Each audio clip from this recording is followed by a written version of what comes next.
Hello, everyone, and welcome back to another exciting episode on the show.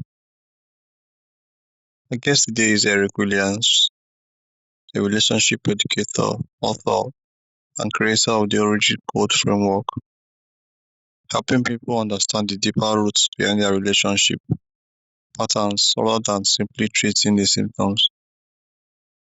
My guest today spent 5 years in the US Army, including time as a paratrooper with the 82nd Airborne, and served through two defining moments, 9/11 and Hurricane Katrina. Across 5 duty stations, he learned how to build trust, communicate under pressure, and keep a team together when circumstances become difficult. He is the author of Marriage Communication Guide for New Couples, where he provides practical tools for couples who want to build stronger relationships or restore relationships that have been disconnected. The guest today is Eric Williams. Eric, welcome to the show. Thank you so much, Darlington. I'm excited to be here, ready to, um, I guess, get in and talk about some of the things that are happening, um, I guess, within the relationship space and anything else that comes up. Thank you so much for having me. Okay, thank you so much, Eric. So, Eric, you have been married for more than 20 years. What has marriage taught you about communication that you couldn't have learned from any book or training? Yeah, I think the one thing, I guess, there's many things. So I'd be lying if I said there was just one thing. There's many things I picked up along the way, and one of them has been we were taught very long time ago that I guess it's called the golden rule, where you do unto others as you would have them do unto you. And attempting to love or, support or respect someone according to what you want done to you doesn't necessarily translate well over into relationships. So you have to figure out how to do unto them as they want done unto them instead of doing unto them as you want done unto you. And that's something that uh, I don't think we necessarily learn anywhere else. It's just something that you pick up along the way. You realize that you're doing something very nice for your spouse that you think, hey, you know what? I would really like that for me. So I'm going to do it for you. But then you realize that just because I would like it doesn't mean they like it. So that's one thing I would say is been very helpful. The other piece, too, if I had to name one more thing, is that we're all doing the very best we can when we show up in relationships.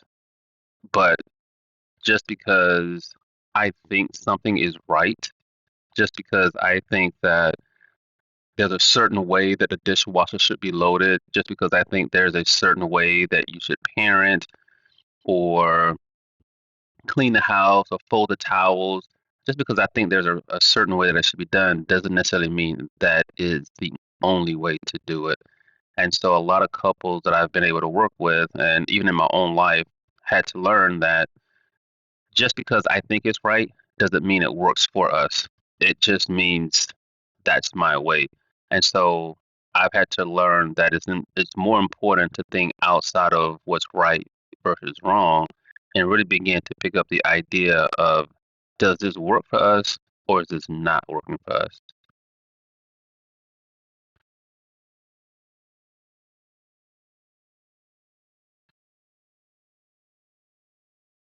All right, thank you so much. So you created the Origin Code framework. Yeah. What exactly is an Origin Code, and how does it influence the way we behave in relationships? Yeah. Thank you for asking that. So the origin code was really birthed from the idea, as I've worked with many couples about the same concept I just mentioned. Many couples come in and they have an idea about what is working for them. I'm sorry, what what's correct, or what's the right way to do things, or what's the not so right way to do things, and they get caught up in these arguments because they have certain expectations of themselves or expectation of their spouse. And so Origin Code was really written because I began to realize that there were people, again, doing the very best they could with what they had, but not realizing that they were completely missing each other. And so everybody, the belief is that everybody comes into relationships with some type of an adopted truth. They've learned along the way that um, a man behaves a certain way, or a wife or a woman behaves a certain way, and these messages have been picked up along the way, either from parents or grandparents, from society as a whole, from social media, mass media. All of these have really reinforced the idea that a person should be a certain way. And so they begin to look at their spouse one way, they look at themselves a certain way, they have these expectations about how things should go. But what they don't realize is that they pick these up from other people. They never really picked up these truths, um, or created these truths for themselves. And so everything they picked up along the way, it worked because it was given to them, and they didn't know not to pick those up. They just knew this is what people said you do, so you do it. Origin Code is really about helping people understand that you do not have to hold on to all these core beliefs, these thoughts, these patterns of how the world operates, how you should operate, how your spouse should operate, just because you learned it a long time ago. That there is a different way, and so the idea is to help them um, establish newer beliefs that they have now been able to play out. And so, when both couples in a relationship can do that, you tend to see that the relationship begins to thrive because they've created new truths that the relationship can that both people can benefit from, and the relationship can continue to fulfill its natural purpose.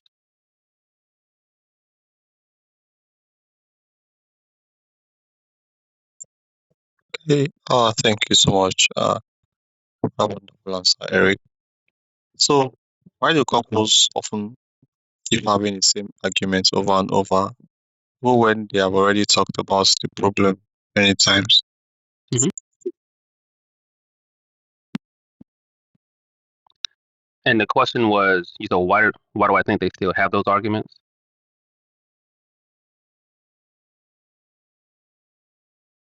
Yes, even when they have talked about the problem many times. Yeah, yeah. So one thing I've noticed, and this kind of ties back into the origin code, that we hold on to what we think works.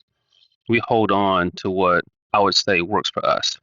And many of us, if we've learned that there's a certain way you talk about an issue, or you just don't talk about an issue, if that's just been something natural that we do, and it's been, you know, something we picked up along the way because maybe we saw our parents do it, maybe we saw the rest of the world do it, or maybe there are just things that we've learned along the way, maybe from past relationships. At some point, it works for us. Our communication style works for us. And then we take it into a relationship with someone who may have a different relationship style, or in some cases, the exact same one. Um, so people hold on to patterns and beliefs, and which turn into certain behaviors, and they hold on to it for forever. And it doesn't matter what's going on, they will lock in. And so, as a person who works with a lot of couples, my first attempt is really to help them identify what that pattern is, what that behavior is, so that way they can stop. And also see it from a different angle and then relearn how to engage. Because what I've seen most often is they're not necessarily having the same fight over and over simply because they want to make life difficult for their partner. They have the same fight over and over again because they don't necessarily have the tools yet to have a better or a different type of discussion. And a lot of times these discussions are happening and they get heated because the toolbox that they're working from is so limited. And so my job is to help give them more resources in their toolbox so they can implement these differently, and more fully in their relationships. And that reduces the same conversation or the same argument over and over. I don't know how many times I've seen couples actually say the exact same thing, even though they don't use the same words. They're actually trying to say the same exact thing, that they're both hurt, that they both feel unseen, but they're not using any of those words. And so they're using other words that just keep going around and around and around, that eventually when they can stop and hear, they're like, okay, yeah, that's exactly what I was trying to say. And so that's been my experience working with couples like that, and that's something that I see is the main reason why a lot of these couples have the same fight continuously. Okay, so tell us the difference between building a healthy relationship and restoring one that's already struggling. I like that question because it comes with a bit of a belief that there's two parties to this, or actually three parties. There's what the client comes in with to say, this is what I want to work on. Let's just say the husband comes in and he has an idea about what he wants to work on. Then there's what the wife or the partner that wants to work on something, and then there's what the clinician can see and view as well. And what I've been able to recognize is that many of the couples that present are not fully on the same page. And the idea is that as a clinician or as a relationship coach, our job is to really help them get to a place where they're identifying, this is what we want to work on. This is where we may be struggling. And I think one strategy that I've been able to see is that when couples do come in and they're, and they may be struggling with a certain issue, they aren't necessarily struggling because they don't want to. Um, they're not struggling because they don't necessarily want to have a healthy relationship. They're struggling because they don't know how to. And so the couples that come in that are really that I've seen that are trying to build a relationship, sometimes I've never seen one happen before. They have no idea what that looks like. And something I've been very impressed with over time is how many couples have started to come in even before they get engaged or even before they get married, because they want to figure out, how do we do this and not repeat some of the same patterns that we've seen our family members or the people around us do. And so these are people who are trying to build something, and they come in with the idea that I don't necessarily know what I'm doing and I'm aware of that, and the other person is aware that they don't know what they're doing either, and they want to come in and learn from a third party what to do. And so those are the people that are trying to build. The ones that are trying to repair are people who I see believe that they already know what they're doing, and they've been doing this marriage thing or this relationship thing for so long that they have realized now that they don't know what they're doing. But along the way, they've done a lot of things to hurt their partner. And so now, by the time they come in and see a relationship coach, they're trying to figure out, how do we rebuild the relationship, because they're so far at a point now where they're thinking, I don't even know if we can stay together. They're not even sure if they want to be together anymore. That the idea is that, hey, let's get a third party in place, let's get a relationship coach, let's get a therapist, so we can figure out, how do we put the pieces back together. And so I think it's the Japanese um, art of, if I don't want to mess his name up, but I think it's called Kinsakuri, where once the pottery is broken, they will take that pottery and piece it back together with gold paint, or paint that is kind of made from gold, gold made from gold, and it actually increases the value in a lot of cases for that particular artwork. And so I look at couples that come in that are trying to rebuild as those couples whose pottery, their bowl has broken, their marriage or relationship has broken, and then we piece it back together and add value to it. So now it's even more valuable than it was before.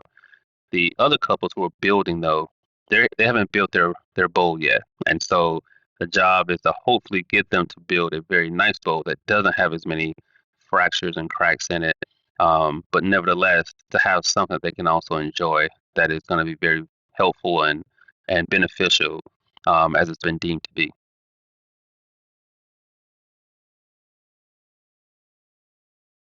Okay, thank you so much, Eric. Yes, sir. And I think a lot of people are, most people are in the bracket of rebuilding the relationship. Okay, so moving on, Sure. what is one major misconceptions people have about communication in relationship? Ask that question once more just so I can make sure I got it. What is one major misconceptions Uh, about communication that people have about communication in relationship? so I think there are four different types of communication that I see. There's what we call a very aggressive communication, and this person is just yelling and being mean and almost bullying, if you will, maybe even communicating threats. That's kind of what we consider to be more aggressive communication. Then you have assertive communication, where this is a person who understands what they're trying to communicate. They have boundaries in place. They're not going to be pushed around, but they can state exactly what they want, and what they are communicating from is a place of, this is what I think is fair for me. This is what I think is fair for you. And so a person who has assertive communication understands that what I say is going to have an impact on both you and I, but I'm not trying to do this from a place of hurt. Versus the person who's aggressively communicating, this person is looking to harm the other person in a way, um, and it's more going to benefit the person who's aggressive than it is the person on the receiving end. So the third type is more of a passive aggressive form of communication. This person is um, also speaking from a place of what's going to benefit them. They may be saying things in a manipulative way, or maybe in a mocking or sarcastic way, which doesn't necessarily benefit the communication at all. But for them, it's a usually it's a learned pattern that they picked up along from early in life. And then what we have also is passive communication.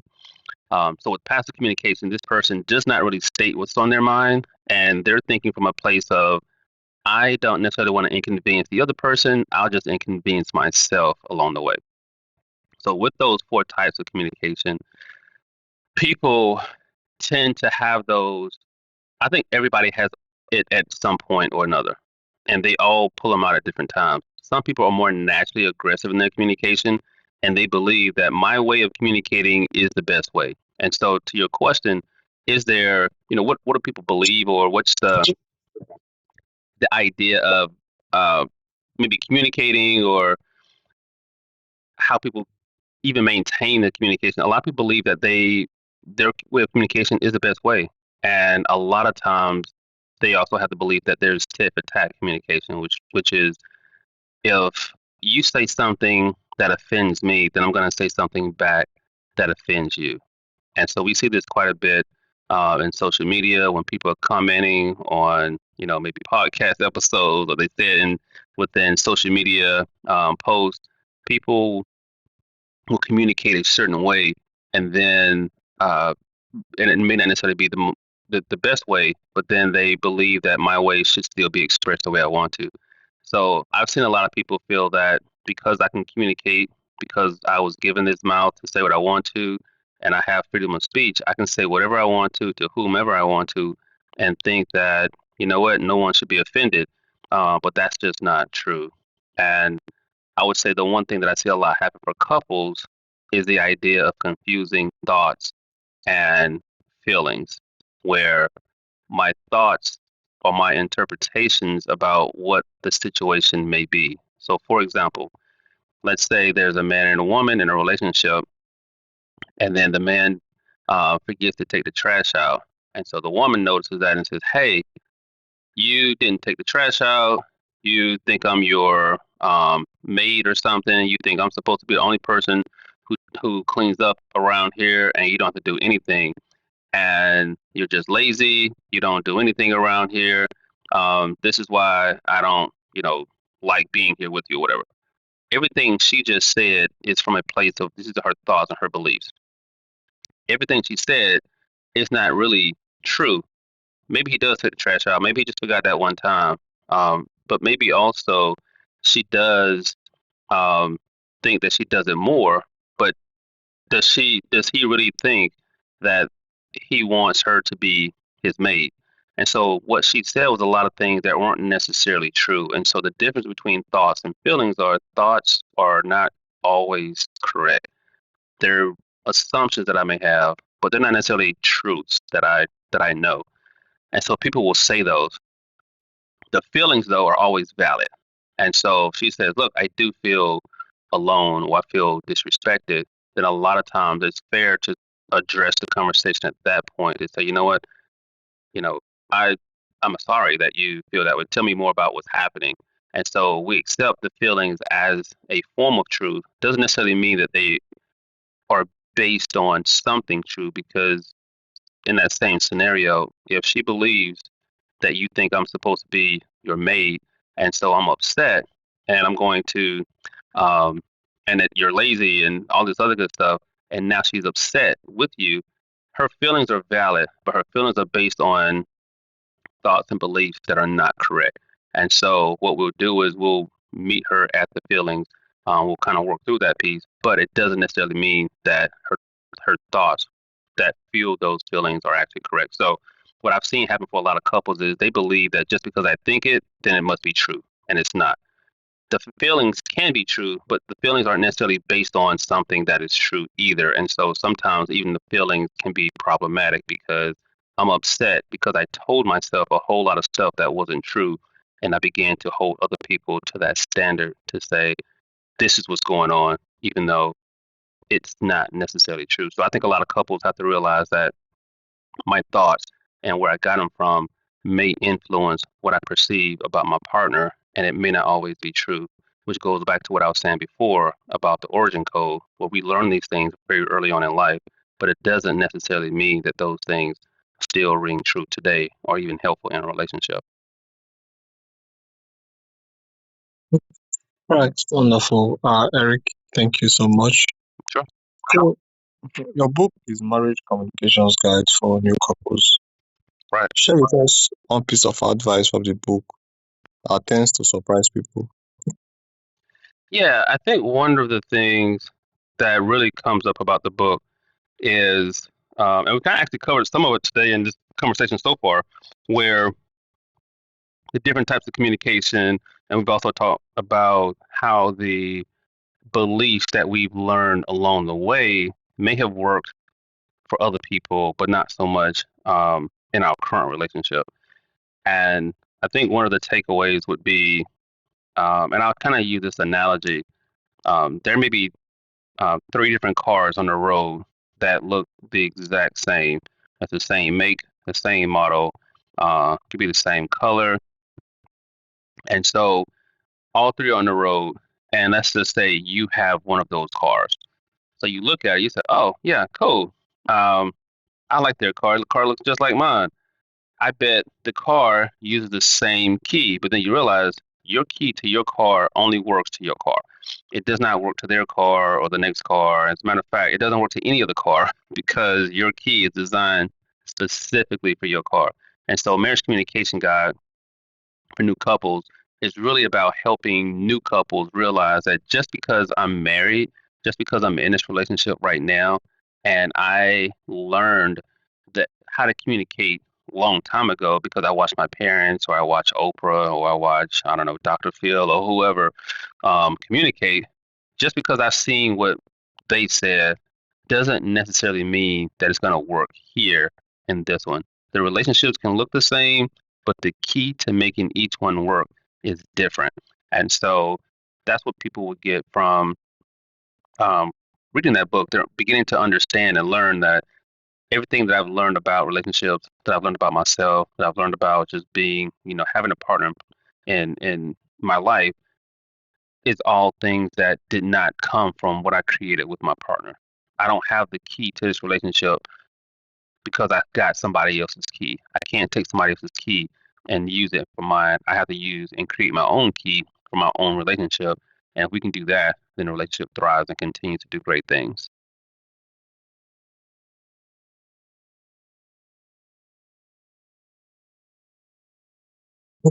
Okay. So if someone listening right now feels their relationship is slowly drifting apart, Yeah. what is the first conversation they should have with their partner? The first conversation they will have with that partner, and it's going to sound pretty tough, but I'd say being able to be honest and transparent is very helpful. There's a concept that I came up with called grace. It's like speaking through grace or having grace as you speak to your partner. And grace is an acronym that stands for um, being very or expressing gratitude towards your partner. So that's the G. The R is being respectful. So you want to speak from a respectful standpoint. A is accountability. And so you want to accept accountability in the relationship for things that may be happening. Um, and understanding that anything I want to say to my spouse, I have to also be able to look at me and communicate what I do to contribute to why we are where we are too. The C is compassion. So you speak from a place of compassion about the relationship, but also understanding where your partner is too. So speak to them and understanding where they maybe have some limitations, but from a place of compassion without it being something very negative and judgmental. And then the E is with empathy. So again, this is where you're kind of putting yourself in their shoes and understanding that, hey, you know what? I know it's tough for you. It's tough for us too. So one thing I would say is if you're gonna feel like your relationship is drifting apart, understand what those circumstances are within your relationship. Perhaps you're working a lot of hours. Maybe they're working a lot of hours. Maybe you have kids now, and the kids are pulling you apart. And so let's just say we take a scenario on a vignette here, and I'll kind of apply the graceful um, aspects to it.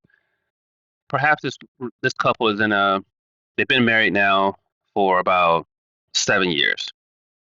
They're having that 7 year itch, and they're like, look, I don't even know if this is going to work because they've been having some arguments, and um, one person is really focused on trying to get ahead in life because they want to make sure that the family's taken care of. Let's just say that's the husband. He wants to make sure they make enough money so they can get ahead. And then the wife is like, you're never here. You're always working. You don't necessarily help me with the kids.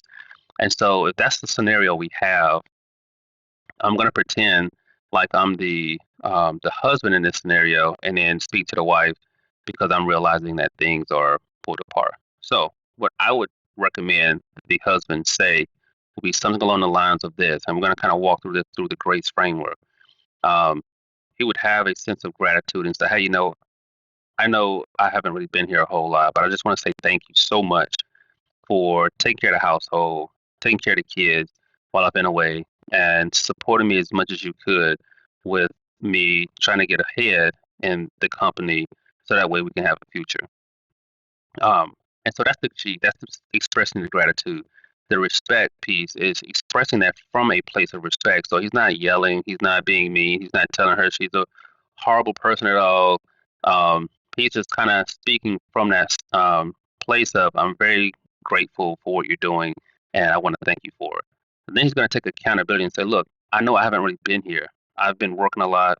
I've not really been supporting, the kids. I may not have been doing certain things around the house, and I've left a lot of things on you.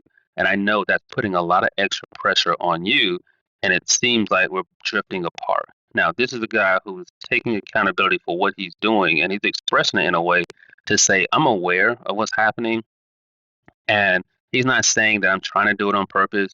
In fact, he may go even further and say, I want to apologize for that because I know this is not fair to you. It's not helpful for you, and I'm doing these other things. And so he may express it through that same lens too. So then we get to the C, which says he's expressing that from a place of compassion. And so everything he said, again, was not yelling, was not being mean. He was able to say it through the lens of, I know this is tough for you. He's expressing it in a way that says he can see what she's going through. And he's being very mindful of how he communicates. And then the E is from empathy. And as he communicates it from an empathetic standpoint, what he's done is describe it from a place of, I can see how much this is tough for you. He just put himself in her shoes to say, this is what's happening. So I encourage couples to use the GRACE framework. It's something that I try to teach so that way they understand that when I communicate, I'm being very intentional. I'm being grateful. I'm expressing the gratitude. I'm showing respect. I'm taking a lot of accountability. I'm not telling you what you're doing wrong. Instead, I'm telling you what I'm doing wrong. I'm telling you where I'm coming up short. But I say it with compassion and empathy as well. And that's the GRACE framework that I recommend for a lot of couples to use when they find themselves slowly drifting apart. Okay, so finally, Eric, this conversation really highlights something important. Relationship problems often aren't just about what happened during the latest argument. There can be a deeper patterns, experience, and beliefs influencing the way we communicate and connect. So, Eric, for those who would like to get your book and connect with you and learn more about what you do, how can they do that? Yeah. So a lot of what I try to do is create opportunities for people to get connected with me. I actually have, um, so I have many different ways, and what I'm going to do is give the website for the book that people can pick up.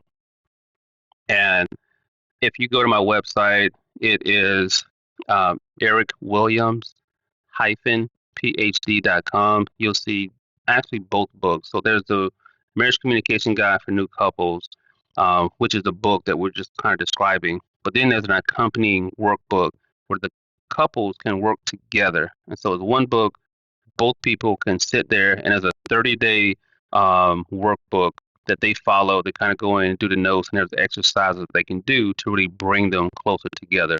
And a lot of what we talked about here is actually in that workbook. So I usually encourage couples to get both of those. You can also follow me on Instagram at my username of Purpose in Hope Dealer. And what I do is put a lot of um, relationship type advice and post online so people can have thoughts just about how to think about relationships from a healthier standpoint. I'm also on Facebook at Eric Williams, PhD, as well as LinkedIn with Eric Williams, CFS. And so I've also given out the link, and this is where I tell a lot of couples to really start with me. There's a website that we have. It's a landing page and a quiz called whywefight.coastalfamilymedia.com. There's a quiz where couples can learn what their argument or conflict style is, and there's 5 different conflict styles. Once couples go to that website, they can click on it. They can take it's a free quiz. It doesn't require you to pay anything. Once you go in there, you take the quiz, and then you get a chance to see, okay, this is what's my communication style, and this is how it impacts. So not only do you get a score to indicate what your style is, but you also get some tips and strategies on how to really work with that, how to manage it, so that way you can increase your communication performance with your partner as well. So again, that's whywefight.coastalfamilymedia.com //quiz. Once you go to that site, there's a free quiz that takes you all of maybe about, I say maybe 20, 30 seconds to take. And then instantly you get a printout sent to you that tells you what your communication style is. And then from there, if you decide you want to continue working with me, you can do that as well. Hey, Eric, thank you so much. This has been so exciting. And to my audience as well, I love you guys so much. If this episode is speaking to you, do well to share it with someone out there who might need to hear this. Thank you all so much, and I'll see you guys on the next episode. Thank you, Eric. It was a pleasure having you on the show. Absolutely, man. I appreciate it, and I look forward to future collaborations. All right, thank you so much, and have a Yes, sir. wonderful day. You too. Bye. Bye-bye.